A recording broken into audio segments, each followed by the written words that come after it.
Baik, assalamualaikum warahmatullahi wabarakatuh.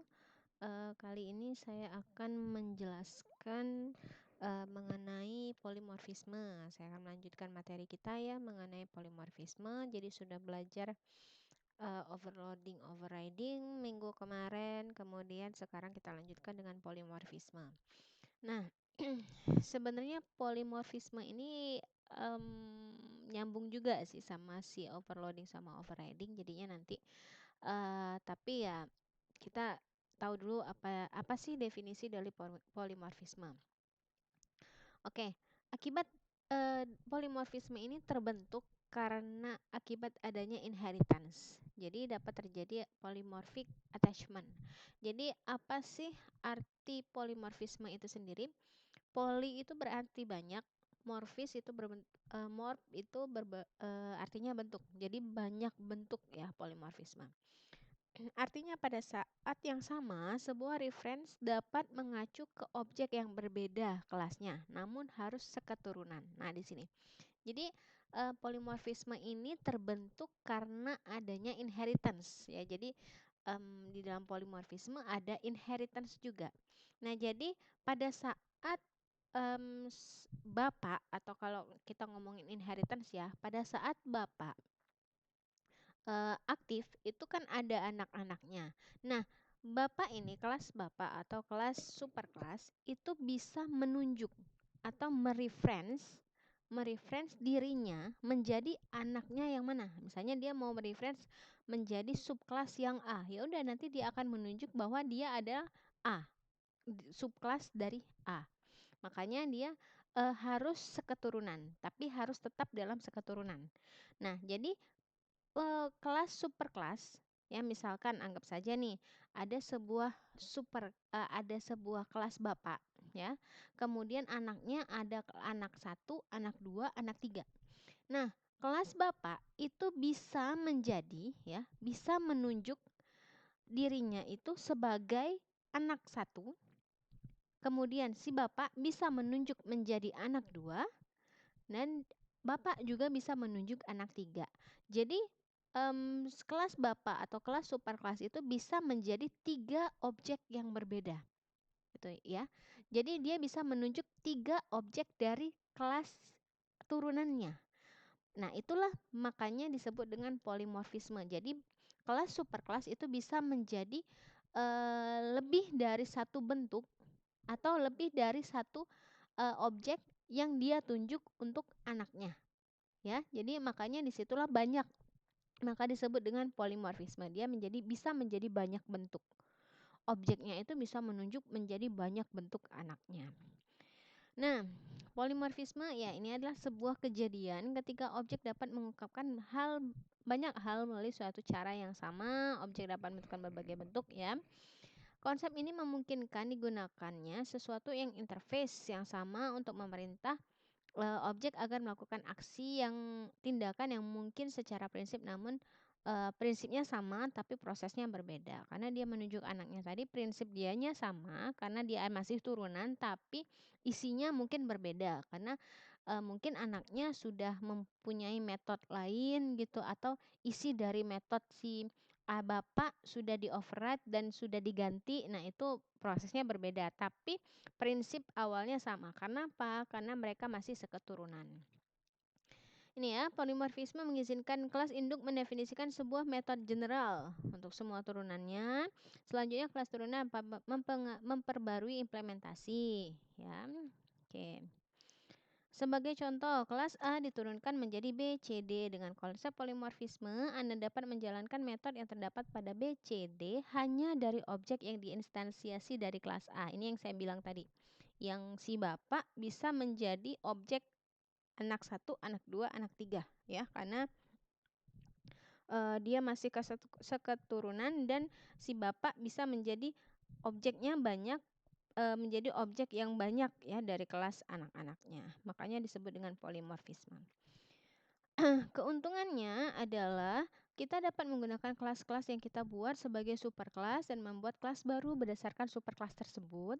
Kemudian hanya mendefinisikan behavior namun tidak memberikan implementasi dari metode-metode yang ada. Jadi kita cuma ngomongin ini ada metode A tapi implementasinya nanti anak-anaknya yang akan merepresentasikan isinya apa. Itu sama seperti yang konsep apa namanya?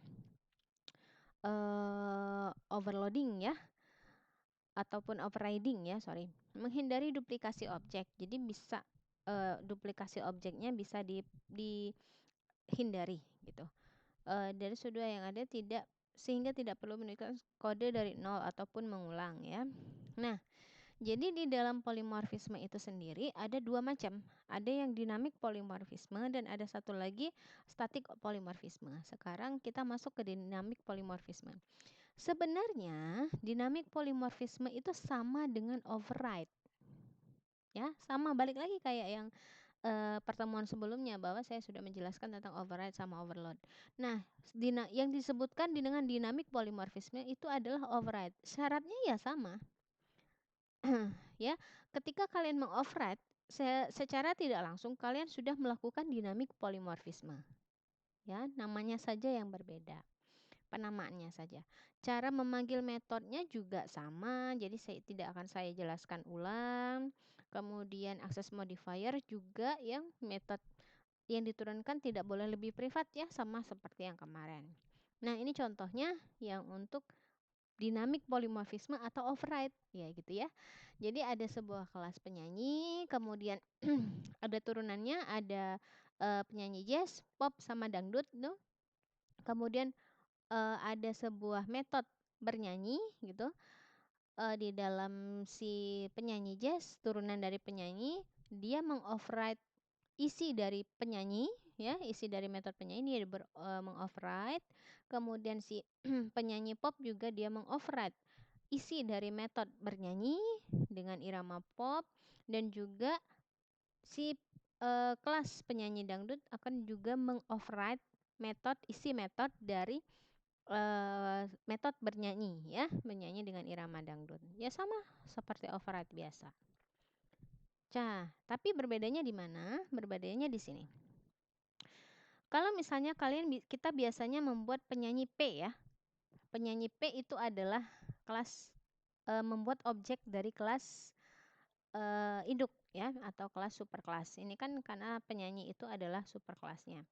Penyanyi P, kemudian penyanyi jazz ini adalah turunan ya. Penyanyi jazz misalnya objeknya adalah Mas Mujiono.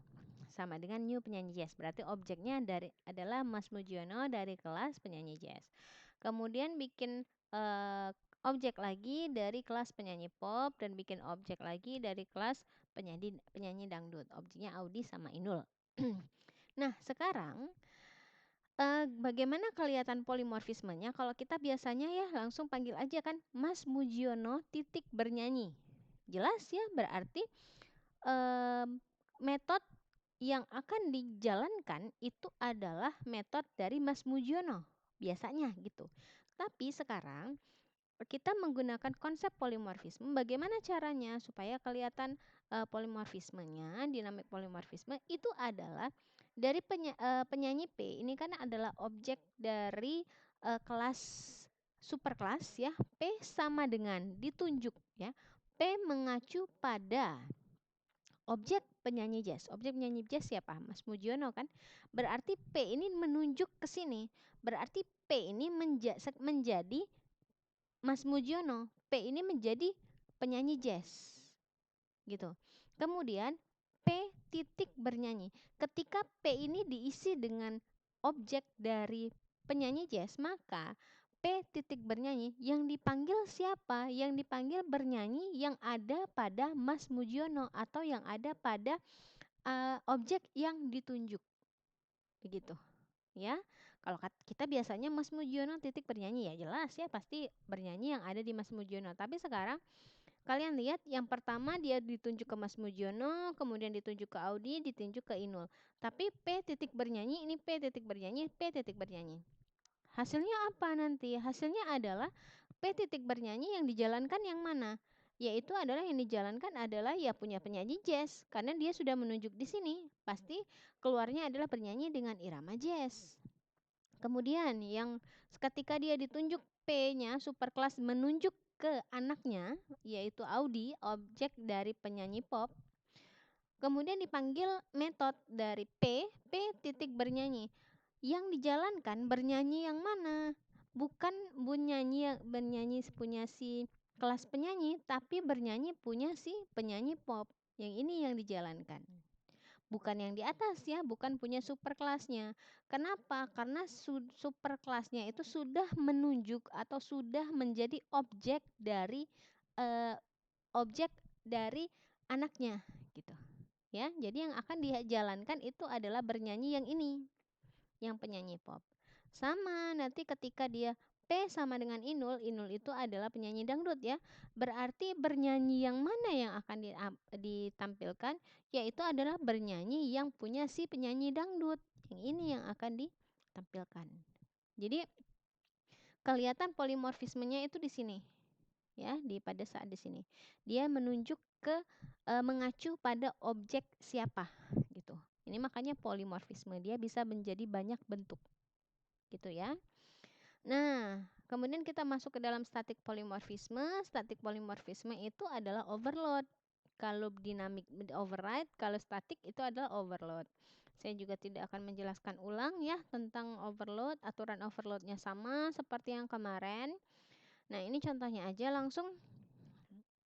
Tampil data, tampilkan ya string X, kemudian X. Nah, di sini ada turunannya, yaitu turunannya karakter, integer sama pecahan. Nah, tapi di overloadnya tampilkan yang ditampil data dia string X, tapi kalau untuk yang karakter dia parameternya menjadi char X. Kemudian untuk tampilkan yang integer, parameternya integer X, dan pecahan parameternya menjadi double X. Kemudian ini mainnya ya. Saya harap terlihat ya mainnya sebentar. Nah, ini ya mungkin lebih jelas. Ya, ini lebih jelas nih. Nah, mainnya itu ya seperti biasa. Tampil data ini dari kelas induk ya. Kemudian karakter A sama dengan new karakter, integer B sama dengan integer, pecahan C sama dengan new pecahan. Tinggal dipanggil aja A titik tampilkan, B titik tampilkan, C titik tampilkan. Tidak terlalu berbeda jauh sama si yang dinamik polimorfisme gitu, sama aja. Dia hanya memanggil sesuai dengan sesuai dengan metodenya masing-masing, sesuai dengan objek yang ditampilkan atau objek yang ditunjuk masing-masing gitu ya. Mungkin untuk penjelasan tentang polimorfisme sekian dulu. Nah, di sini ada latihan ya, diberikan ada 2 latihan. Yang pertama diberikan sebuah parent polimorfisme mungkin programmer mendefinisikan get luas apapun objek. Oke. Nah, silakan di sini diminta adalah buatlah rancangan kelas untuk kasus di atas. Ya, silakan dibuat rancangan kelasnya dulu sama seperti yang saya minta di latihan sebelumnya, bahwa kalian belum coding tapi kalian buat rancangan kelasnya dulu pakai yang diagram kayak kemarin. Pura-puranya kalian merancang sebuah kelas diagram gitu ya istilahnya, tapi kalian diminta untuk membuat rancangan kelasnya dulu. Mainnya nggak usah dibuat dulu, biarkan saja. Ini soal yang pertama. Soal yang kedua juga sama. Di sini ada kasus ya, silakan dibuat rancangan kelasnya dulu. Program mainnya juga nanti saja dibuat ya. Oke, mungkin sekian dulu. Saya tutup dan saya akhiri. Wassalamualaikum warahmatullahi wabarakatuh.